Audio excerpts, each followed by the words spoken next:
I walk through the shadow of death left to fear. This is a journey through the halls of hell.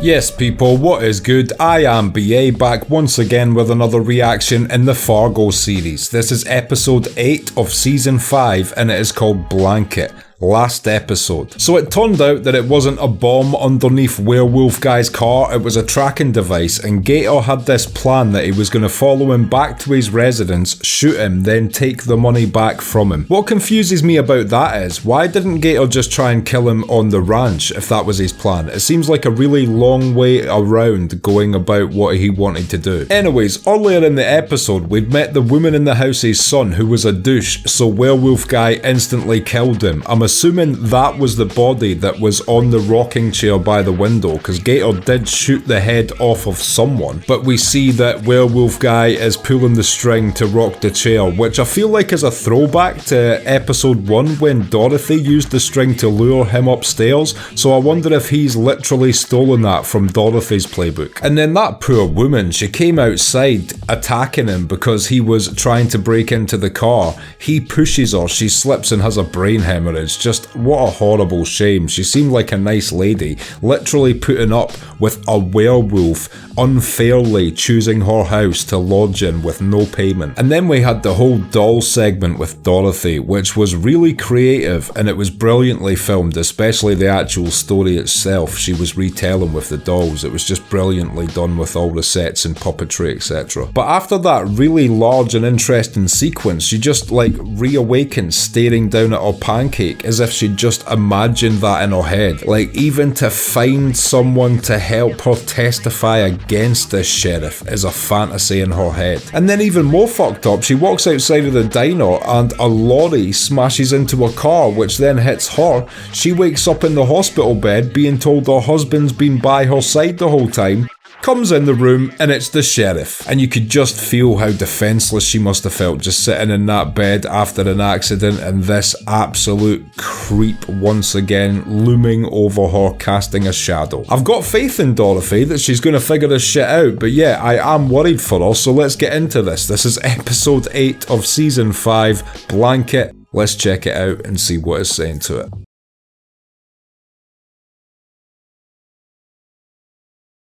Oh shit, there's going to be another puppet show this episode. I like his choice of a white eye patch. It's certainly less piratey than a black one. No idea what Captain Birdseye's doing right now. You're petitioning for a name change? Danish Graves for the petitioner Marlon Everett. Who is this guy and why does he want to change his name? Are the obvious questions. Are you saying you're here with 2 clients today, and they both want to change their name to the same thing? 3, actually, ma'am. What the fuck? What is the game plan here? I'm instantly interested, I just have no idea. Whatever pitch he's about to throw here, it's a unique play. I'm Dorothy. You're nothing. Sign it. Don't do anything this piece of shit says, Dorothy. Stab him in the face with a fucking pen right now. How's your brother there, Kim? Huh? Old Pete? Staying out of trouble? That's so fucked, just showing the sort of power he has in the community to do things like this. It's like he knows or has dirt on everyone, so they just have to conform to what he does. Over here. And where I'm going, I don't know. It's nice to see someone so jovial after getting fucking bottled in the face or whatever happened to that guy. Mrs. Lyon. No, that's not. A little far from home, aren't you? Oh, please ask him for help, Dorothy. Finishing up some paperwork and then. Heading home. Right? How we doing there, Kim? I mean, I guess in her mind he's threatened to pull his sidearm if she tries anything, so she doesn't want to see this guy get shot. I can drive you home. My shift's over. He knows something's up. Son, the lady said it's no concern to you. I heard her. I like that he's pushing the issue, I just hope it doesn't end with him getting shot again. I can have backup here in 10 minutes. Well, that's gonna be too late. Surprise. How corrupt does this other police force look in this guy's eyes right now? It's time to go, Jay-Z. Imagine calling a fellow officer Jay-Z. What a fucking dick.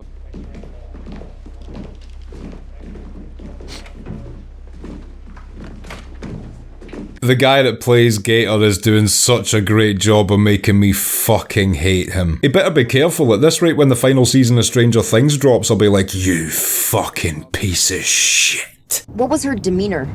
Like one of those hostage videos you watch on the internet. Yeah, that is a perfect description of how she was acting. I left a message with the FBI. Yeah, they never return calls. And again, happy that he's getting beautiful lady cop involved, but also fearful for anybody pursuing these people at this point because there is 4 of those guys, and they are prepared to shoot other cops, seemingly.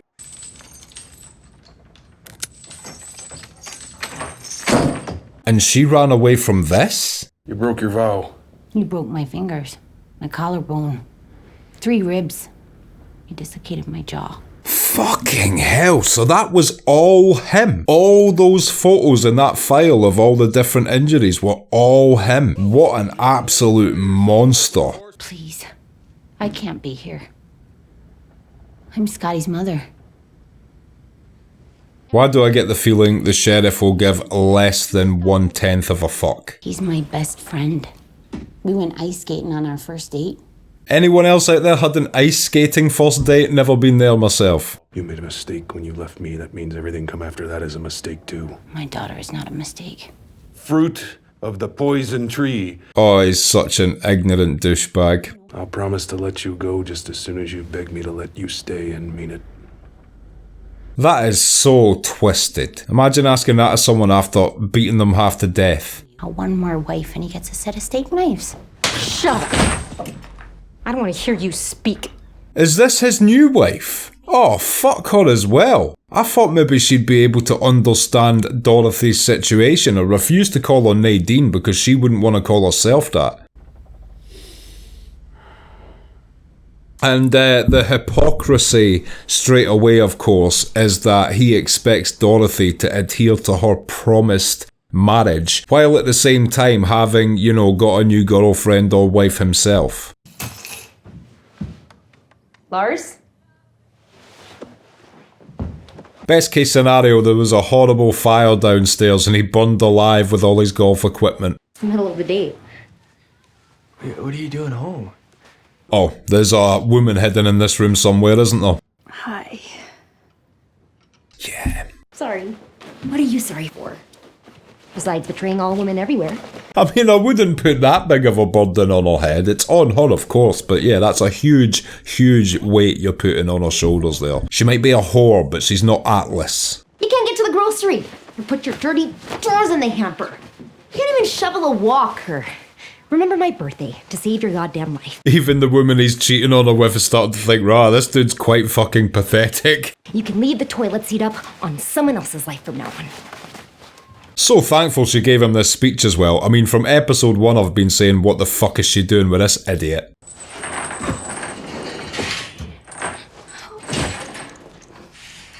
Come on, Dorothy, you gotta think of something.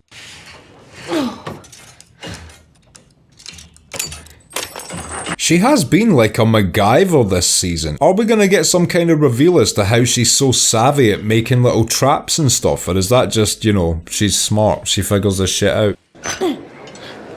Sorry to keep you waiting. Oh shit, she's got a window here where this might actually work. At first I thought someone was just gonna bust in and catch her, but if Roy's at this sheriff debate or whatever it is, he might be away for quite a while. Roy Andrew Tillman, Roy Chester Tillman, and Roy Floyd Tillman.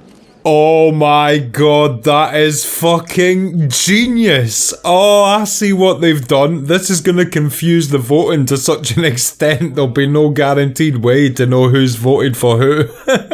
So even in a rigged system, it's gonna fuck up the votes. I think that's what's gonna happen anyway. That means preparedness and defense. Safety of the community. That means preparedness. Preparedness and defense. I'm sorry, fellas, I'm still talking here. This will be freaking him the fuck out. You know what? This is bullshit.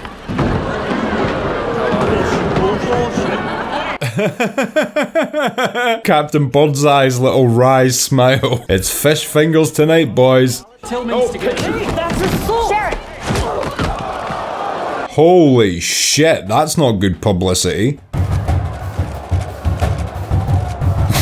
He's walking out like, yep, my work is done. And you know this was a plan by the mother of the family. She might be snobby and rich, but she's also a fucking technical, clinical genius.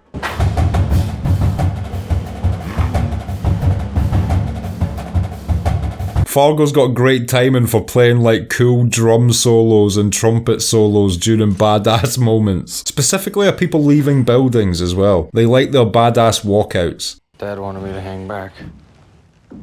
No? I'll just cut his throat with a saw. Those two agents at the hospital. That is 1,000% on you. Because you're sloppy as shit, and that leaves folks asking questions. It's an honest answer. He has been inept so far. Gator, I saw your mom. What? I would love it if Gator had a little change of heart during this season. Somewhere in there is that kid we saw during the puppet flashback with his whole life ahead of him, and he's just obviously been cruelly schooled by Roy since he was very young, and it's fucking really tragic. Even though he is the biggest douche, it's so tragic because we know why. She got away, and she's safe, and I can take you there if you help me. But we gotta go right now. You're such a liar. Does Dorothy not even think that wasn't real? Or was it real? Now I'm questioning whether it was real or not. I'm assuming by Gator's reaction to that, he knows his mother was killed by Roy. It seems like that's how he reacted there. Your dad said he took one look at you in the hospital. This pale, puny lizard. And he knew you'd be a loser for life. Now, at this point, is this Dorothy just trying to fuck with him a little bit to make him do something irrational? Or is this just the cold truth?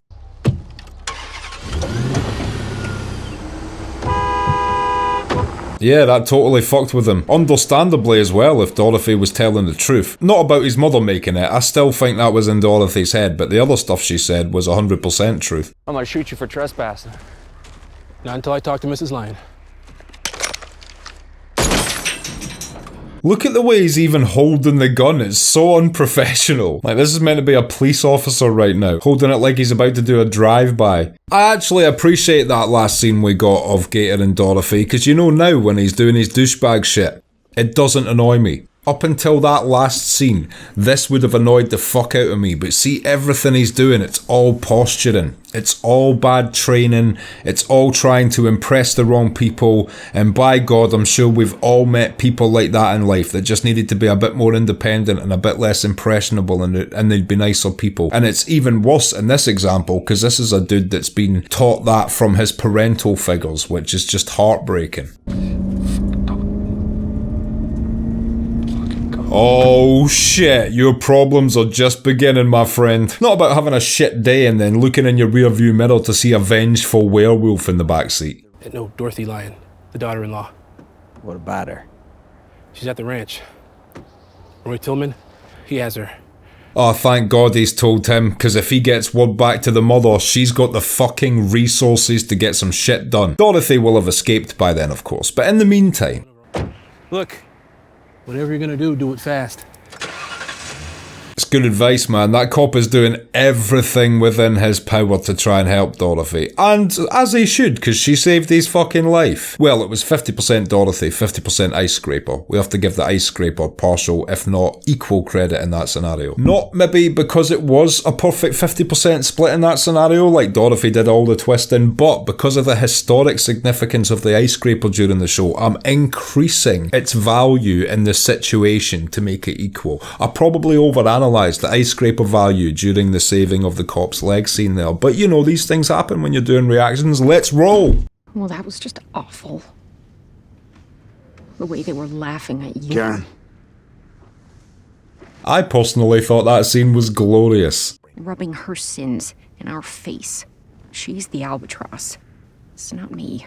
Someone's feeling a bit insecure in the back seat there.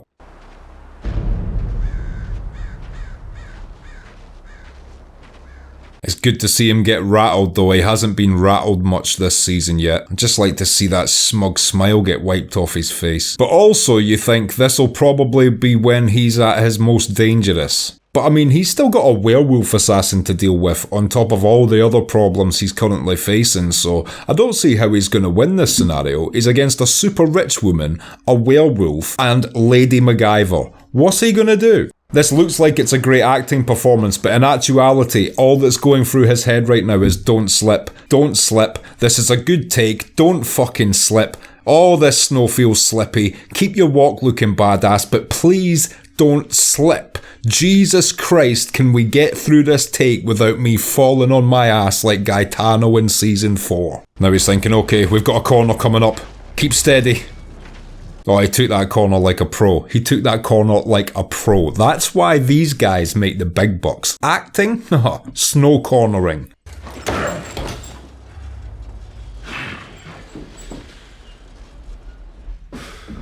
Oh, what an absolute piece of shit, man. What a piece of shit. You want to go another round? Let me go. As I said before, I knew this would put him at his most dangerous. I didn't know he was just going to come back here and punch her in the face a bunch of times like a fucking piece of shit, though. Right. Not now, brother. The lesson's almost taught. Lawyer at the gate, Danish Grave. Oh, thank God the lawyer showed up. We're really getting to see the true wickedness of this man this episode. This is just horrific shit. I know where Dorothy is. You found her? Not me. The sheriff. Poor lady cop, she's had such a rough day today, having to walk in on that shit after working so hard. Plodding about in the snow all fucking day doing mundane police work. Usually, when it's not a Fargo series, you know, her life would be quite boring. Only to come home to that unappreciative fuck, spending all her money and cheating on her.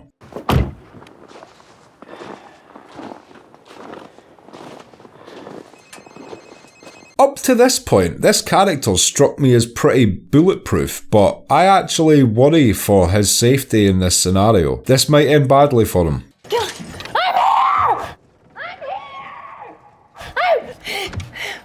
This is a really dark season. This is easily the darkest season of Fargo we've had, just due to the subject matter it's covering. This is the process.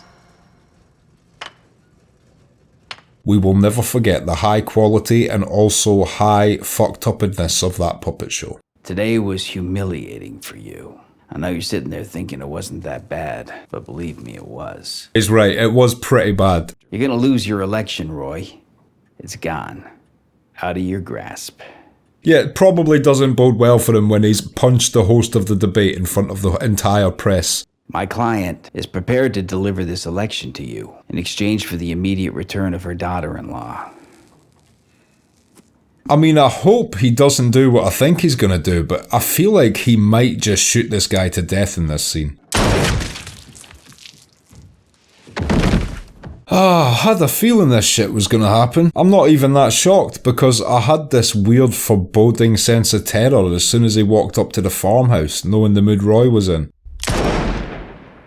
And you know Mrs. Lyons isn't going to take that shit lying down. I know he did a lot of the dirty work for her, but she's just got infinite wealth to hire 20 more of Captain Birdseye to do more shit. She is going to bring down the fucking hammer on the sheriff for this. And I can't even fucking hate on this too much because I would be a hypocrite, because I have said in previous reactions, they say don't shoot the messenger, but sometimes shooting the messenger is the message. So I guess this was his message. He wanted to shoot the messenger. Seems petty, seems short-sighted, and seems like he hasn't got a hope in hell of not facing the full wrath of Mrs. Lyons now.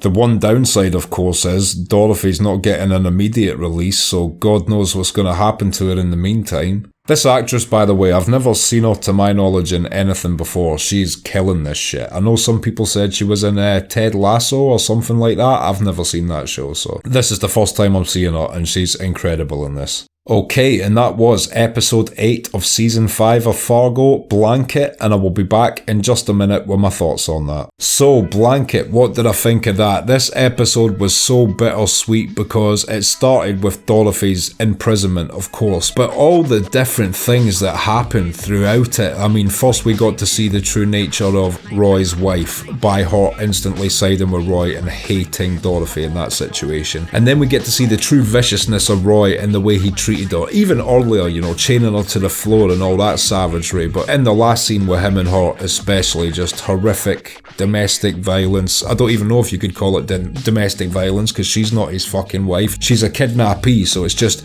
inflicting violence on a female kidnappee, I guess you would class that as. And then there was the scene though with her and Gator, and we saw him crack, and finally I saw that like that person he's been pretending to be was not who he was, and up until that point even I bought that's who he was. And it was such great character development to see him break in that scene, partially due to, like, I don't know what's going on with Dorothy, whether it's, you know, false memories or delusion or what, but the fact that she said your mum's still alive, I can take you to her, that'd be such a heartbreaking sentence to say to a guy that knows his mother's been murdered. So obviously that was what really struck a chord with him. But still, like I said, that completely changes how I look at all his actions previously, and all his actions going forward won't annoy me as much because it'll be understandable. Regardless of how low he stoops or how petty he gets, it's all because of the trauma he's been through, the way he's been brutally raised by Roy, etc. And that scene at the sheriff's debate was absolutely incredible. Wow, what a genius play to get 3 men to legally change their names to the same name as his to create such a clusterfuck and confusion. That was just brilliant. But after that scene, the way we got that long tracking shot of just his furious face, I knew this wasn't going to be the last of it, and I did say this is probably when he's at his most dangerous.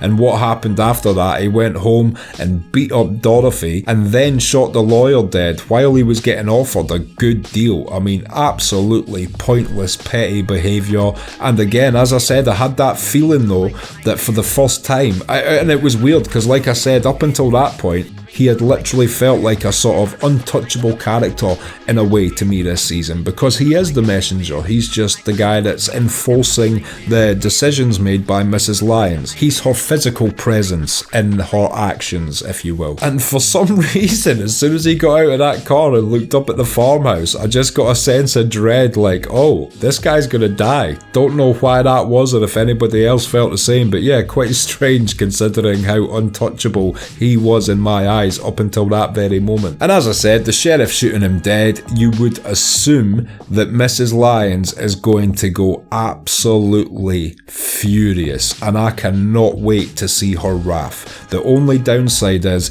God knows what's going to happen to Dorothy in the meantime. I hope she can figure out a way to escape, at least, and hide in the close proximity or something. And one other thing I'd like to talk about, because it was mentioned in the comments last week, is some people say that this season of Fargo is woke. Now, I don't like products that are overly woke either, with purposely shoehorned in messages or unnecessarily cast people just to meet quotas, etc. I like art when art is made for art, and I can tell when art is made for other purposes, when they're just trying to hit certain demographics or writing certain bits of dialogue because they think they'll get a "you go girl" response from certain pockets of the left-wing political spectrum. I'm apolitical. I'm able to look at both sides and see the ridiculousness in each. And some people would call my stance being a fence sitter. Not true. Fuck the fence as well. Now, with that being said, do I think this season is woke? No. To me, there's been no dialogue like hammered down my throat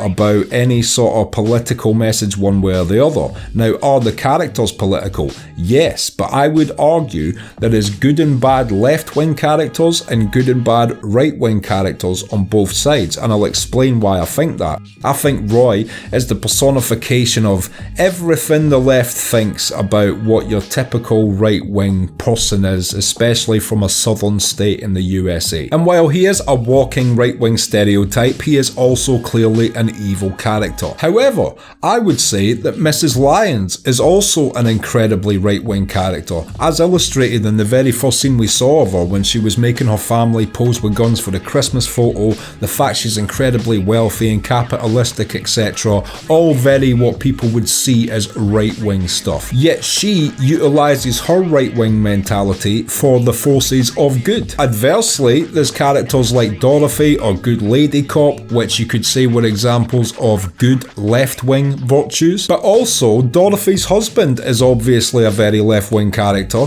and to me, he's really shit. Like, he was absolutely blind to the fact he was being lied to. He wouldn't have been able to defend his family in a home invasion and Dorothy had to do it for him. To me, he's like everything the right wing thinks about what a shit left wing modern male is. So I feel like even though these characters obviously do have more political layers to them than in a usual season of Fargo, it seems like if you actually analyse it on any level at all, Noah Hawley's making it open season for both wings. So yeah, I don't think this is woke whatsoever. And the other argument for this season being woke is that there's a lot of shit male characters and all the female characters are fucking badasses getting shit done. Now that's absolutely not true, but also there will always be strong female protagonists in Fargo because that is what it's tipping its hat to the movie having a competent lady cop almost every season for. It's part of the trope of Fargo to have a lady cop on the case at this point. The only season that deviated from that was, I believe, season 2 when we focused on